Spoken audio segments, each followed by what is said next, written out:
खाना चुराती। एक दिन बिल्ली ने देखा एक मोटी ताजी मुर्गी अपने अंडे से बातें कर रही थी। मेरे प्यारे बच्चों, जल्दी जल्दी बाहर आओ, मैंने बहुत से मीठे मीठे दाने तुम्हारे लिए जमा करके रखे हैं। जब तुम बाहर आओगे तब मैं हर पल बस तुम्हारे साथ रहूंगी, एक पल के लिए भी तुम्हें नहीं छोड़ूंगी। बिल्ली मुर्गी की सारी बातें सुन लेती है। अच्छा ये बात है, ये मुर्गी तो बड़ी कमाल की है, खुद भी मोटी है और अपने बच्चों के लिए भी जमा कर रही है। अगर मैं इसका जमा किया भोजन खा लूं तो इसे कोई फर्क नहीं पड़ेगा। बिल्ली ने मुर्गी पर पूरा दिन नजर रखी और मौका मिलते ही सारे दाने खाने के लिए वहां पहुंची। मुर्गी बहुत समझदार थी, उसने पहले से ही अपने जमा किए अनाज के थैले को आसपास छोटे छोटे गुलाब के फूल के कांटों से ढक कर रखा था, जिससे उसके अनाज को अगर कोई चुराए तो उसे कांटा चुभ जाए। और ऐसा ही हुआ। बिल्ली के वहां पहुंचते ही उसे बहुत से कांटे चुभ गए और वह जोर जोर से रोने लगी। अरे बचाओ बचाओ बचाओ, कोई मेरी मदद करो, मेरे पैरों में कांटे, इतने सारे कांटे, हे भगवान, कोई है कोई है। तभी कुछ देर बाद मुर्गी आई और जोर जोर से हंसने लगी। अच्छा तो तुम मेरे बच्चों के दाने चुराने वाली थी, अच्छा हुआ तुम्हें तुम्हारे किए की सजा मिल गई। आज के बाद कभी खाना मत चुराना, समझी?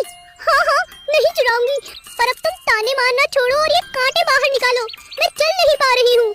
मुर्गी ने बिल्ली के पैर से सारे कांटे निकाल दिए और कहा, सुनो बिल्ली, खुद परिश्रम करके खाना खाओ तो कभी पछताना नहीं पड़ेगा। ठीक है मैं समझ गई, देखो देखो तुम्हारे अंडों में से बच्चे बाहर आ रहे हैं, चलो इनका स्वागत करें। दोनों मिलकर नन्हे नन्हे अंडों से जो बच्चे आ रहे थे उनका तालियां बजाकर स्वागत करती हैं। मुर्गी और खरगोश। एक दिन खरगोश एक खेत में गया और बड़े मजे से गाजर खाने लगा। तभी उसे एक आवाज सुनाई दी, बचाओ बचाओ। ये कैसी आवाज है?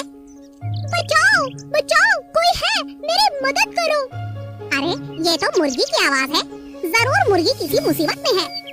खरगोश ने पूरे खेत में देखा, उसे मुर्गी नहीं दिखी। फिर खरगोश ने पेड़ और उसके आगे पीछे देखना शुरू किया, मगर मुर्गी कहीं भी नजर नहीं आई। फिर खरगोश परेशान होकर पेड़ की छांव में थक कर बैठ गया। अरे कहाँ खोजूं, समझ नहीं आ रहा, ये आवाज कहाँ से आ रही है?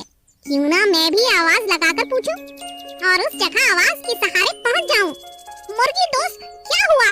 मैं हूँ खरगोश, बताओ तुम कहाँ हो, मैं तुम्हारी मदद करना चाहता हूँ। अच्छा खरगोश, जल्दी आओ जल्दी आओ, मैं दो पेड़ों के बीच में फंस चुकी हूँ। ये पेड़ टूटे हुए हैं और मैं इनके बीच में फंस चुकी हूँ। खरगोश ने आवाज का पीछा किया और पाया कि सच में मुर्गी दो बड़े बड़े पेड़ों में बुरी तरह फंस चुकी थी। ओहो, यह तो तुम सच में बहुत बुरी तरह फंसी हुई हो, काफी चोट लगी होगी, पर मैं तो इतना बड़ा नहीं कि इन्हें हटा सकूं। जाकर किसी और जानवर को लेकर आता हूँ।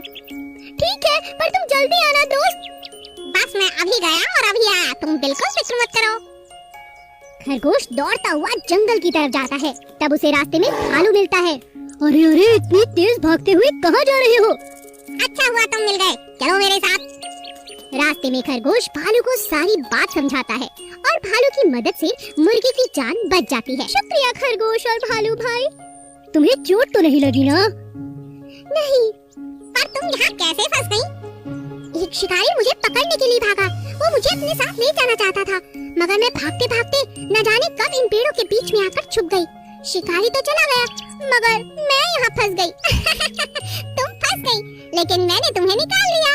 हाँ हाँ, इसीलिए जंगल में सबकी मदद करनी चाहिए, हम कभी भी किसी के भी काम आ सकते हैं।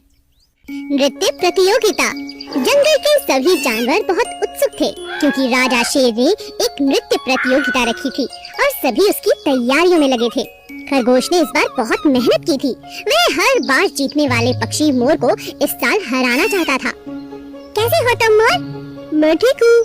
तुम अभ्यास नहीं कर रहे? इस बार खरगोश भी प्रतियोगिता में भाग ले रहा है और वह दिन रात कड़ी मेहनत करता है और उसका इस बार एक ही लक्ष्य है, तुम्हें हराना। मुझे? वह नन्हा खरगोश मुझे हराएगा? असंभव, सारी जिंदगी अभ्यास करे फिर भी मेरे जितना अच्छा नृत्य नहीं कर पाएगा। इस बार भी देख लेना, मैं ही जीतूंगा। खरगोश मेरे दोस्त, यह लो, मैं मंदिर से प्रसाद लाया हूँ, इसे खा लो। आज प्रतियोगिता तुम ही जीतोगे, मुझे तुम्हारी मेहनत पर बहुत भरोसा है दोस्त। चलो प्रतियोगिता जीतने चले। जैसे तुम्हें मुझ पर भरोसा है, वैसे ही मुझे तुम्हारे प्रसाद पर भरोसा है दोस्त। आज की प्रतियोगिता मैं ही जीतूंगा। मैंने कड़ी मेहनत की है और मैं दिखा देना चाहता हूँ कि कड़ी मेहनत करने से हर असंभव चीज संभव हो सकती है। हाँ दोस्त, इस मोर का घमंड हमें तोड़ना ही होगा। चलो चलते हैं। दोनों दोस्त प्रतियोगिता के मैदान तक पहुँचे। प्रतियोगिता के समय सभी जानवर बहुत उत्सुक थे। कोई मोर को प्रोत्साहित कर रहा था और उसी के लिए आवाजें लगा रहा था, तो कोई खरगोश के लिए ऐसा कर रहा था। सबसे पहले मोर को नाचने का मौका दिया गया। हमेशा की तरह मोर बहुत अच्छा नाचा। मोर के बाद अन्य प्रतियोगियों को एक एक करके मंच पर आकर अपना नृत्य दिखाना था। सभी का नृत्य अच्छा था, मगर उन सब के मुकाबले मोर का नृत्य बहुत अच्छा था। सबसे अंत में खरगोश को मौका मिला। खरगोश ने जी तोड़ मेहनत की थी। उसने इतना सुंदर नृत्य किया कि राजा शेर उठकर खड़े हो गए और तालियां बजाने लगे। वाह वाह वाह वाह, इतना सुंदर नृत्य तो मैंने पहले कभी नहीं देखा। आज का विजेता और कोई नहीं, हमारा खरगोश है। और सभी लोग तालियां बजाने लगे। मोर चुपचाप शर्मिंदा होकर वहाँ। सियार और सांप। एक जंगल में एक सियार और सांप दोनों अच्छे दोस्त थे। दोनों जो भी करते साथ साथ करते। एक दिन सियार ने सांप से कहा, हम दोनों सैर पर चले, आज मौसम बहुत अच्छा है। दोनों बड़े मजे से जंगल की ओर सैर के लिए निकल पड़े। सियार ने रास्ते में पड़ी हुई एक बीन देखी। अरे ये क्या है? कोई लकड़ी का टुकड़ा है या कुछ और? ये गोल गोल लग रहा है। अरे इसे दूर रखो, मुझे उससे डर लग रहा है। क्या तुम्हें पता है ये क्या है? बीन है ये। बीन क्या होता है और तुम्हें इससे डर क्यों लग रहा है दोस्त? ये वो बाजा है जिसे बजाकर सपेरे हमारा अनाज दिखाते हैं और पैसे कमाते हैं। इस बीन का मतलब आसपास कोई सपेरा हो सकता है। चलो चलो भागो, कहीं यहाँ से भाग निकलते हैं। सांप इतना डर गया था कि उसने पीछे मुड़कर भी नहीं देखा और लगातार भागता चला गया। सियार भी अपने दोस्त सांप के साथ भागता रहा और जब सांप रुका तब सियार ने कहा, अरे बस बस अब रुको भी। ये बीन तुम अपने साथ क्यों ले आए? अब मैं बीन बजाऊंगा और तुम नाचोगे दोस्त। अरे तुमने ही तो कहा था ये बीन एक बाजा है जिसे बजाने पर सांप नाचते हैं। क्या दोस्त तुम भी मजा ले रहे हो? क्यों नहीं, आज तो मैं तुम्हारा नाच जरूर देखूंगा। ठीक है तो फिर बजाओ। सियार ने बीन बजाई और सांप ने अपना सुंदर नाच दिखाया। धीरे धीरे सभी जानवर इकट्ठा हो गए और सांप का सुंदर नाच देखकर सभी चकित रह गए। जादुई मेंढक। सोनू और मोनू बहुत अच्छे दोस्त थे। शाम के वक्त वे दोनों साथ साथ गेंद से खेला करते थे। एक दिन सोनू ने मोनू से कहा, चलो दोस्त आज नदी किनारे चलते हैं, बहुत दिन हुए वहाँ जाकर नहीं खेला। मगर वहाँ जाएंगे तो हमारी गेंद पानी में गिर सकती है। कुछ नहीं होगा, तुम चलो तो सही। ठीक है। दोनों नदी किनारे जाकर खेलने लगते हैं। अब उन्हें वहाँ बहुत अच्छा लगता है। सोनू कल से रोज यहाँ आएंगे, सचमुच बहुत अच्छा लग रहा है। दोनों दोस्त ने तय किया कि अब वो रोज यहीं आकर खेलेंगे। कुछ दिन तक सोनू मोनू वहीं जाकर रोज खेलने लगे। पानी में एक जादुई मेंढक रहता था जो उन्हें हमेशा देखकर खुश हुआ करता था। काश मैं भी इनके साथ खेल सकता। बड़ी ही मजेदार गेंद है, मगर मैं इनके साथ कैसे खेलूं? एक दिन सोनू खेलते समय मोनू से कहने लगा, ध्यान से दोस्त, कहीं गेंद को पानी में मत फेंक देना, हमारे पास और गेंद नहीं है। अचानक कुछ देर बाद मोनू से गेंद पानी में जा गिरी। अरे तुमने ये क्या किया? अब हम क्या करेंगे? अचानक मेंढक को मौका मिला। मेंढक ने गेंद को सोनू मोनू को वापस लौटा दिया। अरे ये कैसे हो सकता है? अरे दोस्त देखो, हमारी गेंद वापस आ गई। दोबारा फेंक कर देखो।